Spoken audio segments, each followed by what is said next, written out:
Embajadores siempre entrevistamos venezolanos o extranjeros vinculados a la actividad diplomática, fundamentalmente.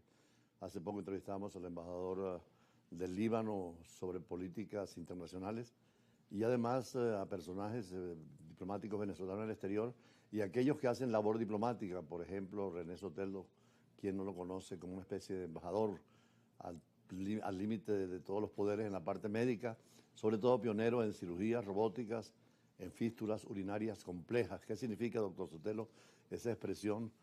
Usted que ha sido uno de los pioneros en esta área. Bueno, primero me encanta el título de embajador porque yo creo que definitivamente me encanta hacer eso. Me encanta promover a Venezuela en el mundo.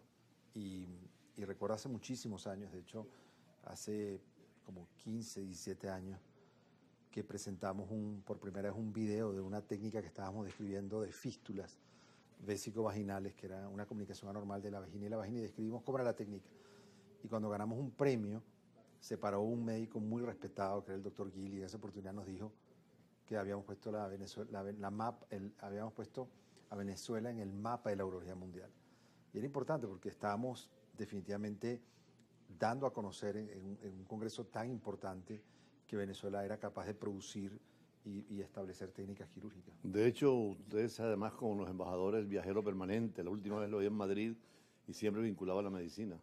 Sí, bueno, nos toca viajar dando conferencias, haciendo cirugías en vivo y bueno, esa es parte de nuestra agenda internacional. Tenemos, primero, bueno, recibimos muchos médicos y sobre todo hoy en día en Los Ángeles recibimos médicos, entrenamos médicos de muchas partes del mundo, pero adicionalmente nos toca aceptar invitaciones hoy en día. Si estando en Venezuela nos tocaba, hoy en día, imagínate, estando en Los Ángeles, en la Universidad Sur de California, nos toca aceptar invitaciones. Inclusive alguna tarde en su casa estuvimos convocados a una reunión.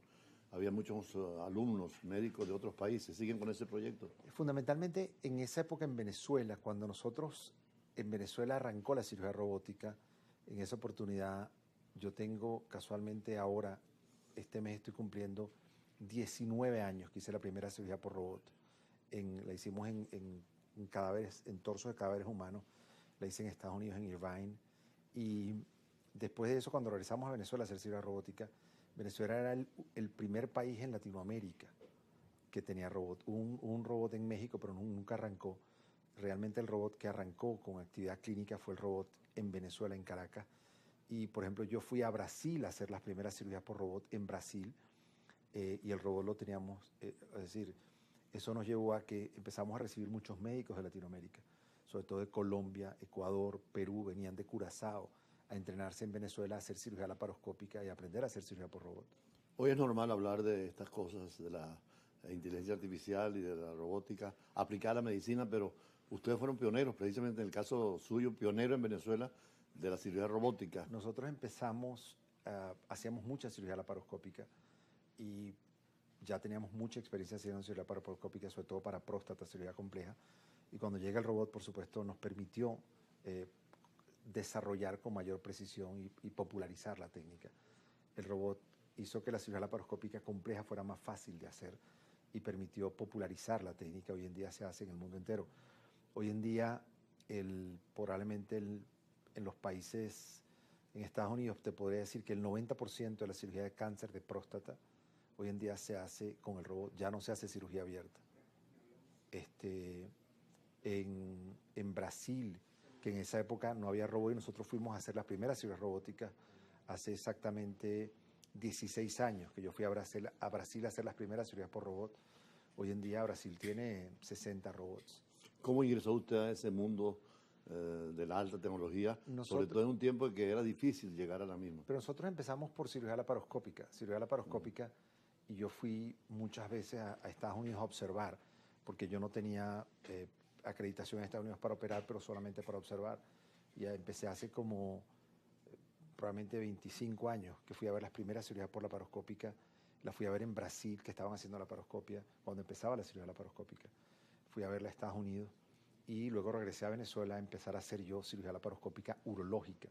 Y empezamos a hacer las grandes cirugías complejas de urología, laparoscópicas, próstata radical, cistectomías por laparoscopia, grandes nefrectomías parciales por laparoscopia. Nosotros fuimos los primeros que la hicimos en Venezuela. Y teniendo esa experiencia ya por laparoscopia, pues cuando llegó el robot para nosotros ya era digamos, pan comido, porque ya teníamos mucha experiencia haciendo la laparoscopia. En el caso suyo, que va mucho a Los Ángeles y que creo de pronto a España, ¿cómo están esos países y Venezuela cómo puede compararse con lo que ellos tienen? Bueno, no necesariamente hay plataformas de robot que aún no han entrado a Latinoamérica. El último robot que se llama el SP, que es el Single Port, que es un robot que entra por una sola incisión de 25 milímetros, de 2,5 centímetros, él entra y se abren los brazos adentro. Ya no hay que colocar diferentes incisiones, sino una sola y él entra. Ese robot no está disponible en Latinoamérica, ese robot solo está disponible en Estados Unidos. Entonces, hay ciertas plataformas de robot, no solo para cirugía de próstata por cáncer o cirugía benigna por robot, que es el modelo de Da Vinci. Hoy en día hay otras plataformas de robot, por ejemplo, el Aquablation, que es una tecnología que se usa para destrucción del tejido prostático a través de la uretra con un chorro de alta presión de agua. Es para cirugía benigna de próstata. Es la cirugía transuretral de próstata, pero se hace con esta tecnología. Eso no está disponible todavía en Latinoamérica. Y es guiada por una plataforma robótica. Hay otros procedimientos que se usan para el crecimiento benigno de próstata a través de la uretra, que por ejemplo es el RedZoom, que es inyección a través de la uretra de vapor de agua caliente dentro de la próstata para destruir el tejido. Eso tampoco está disponible en Latinoamérica. Y el Urolift, que es como una especie de anclaje de alambres que se colocan de la uretra hacia afuera y se ancla hacia afuera para abrir el canal para que el paciente orine mejor. Eso tampoco está disponible en Venezuela. Lo que sí está disponible en Venezuela, que se está empezando a popularizar, es la embolización de la próstata. Eso consiste en, por radiología intervencionista, como si fueran a hacer un cateterismo de alguna arteria del corazón, viajan y ocluyen la circulación de la próstata por ambos lados. Al ocluir la circulación de la próstata como se infarta, se disminuye de tamaño y al disminuir de tamaño abre la uretra. Es un procedimiento interesante. Ya hay dos o tres centros que la están haciendo en Caracas y bueno, es interesante. Evidentemente no desobstruye en una forma aguda y abrupta como lo hace una cirugía, pero puede ayudar en mejorar o postergar la cirugía un par de años, sobre todo en pacientes avanzadas que no pueden ser operables.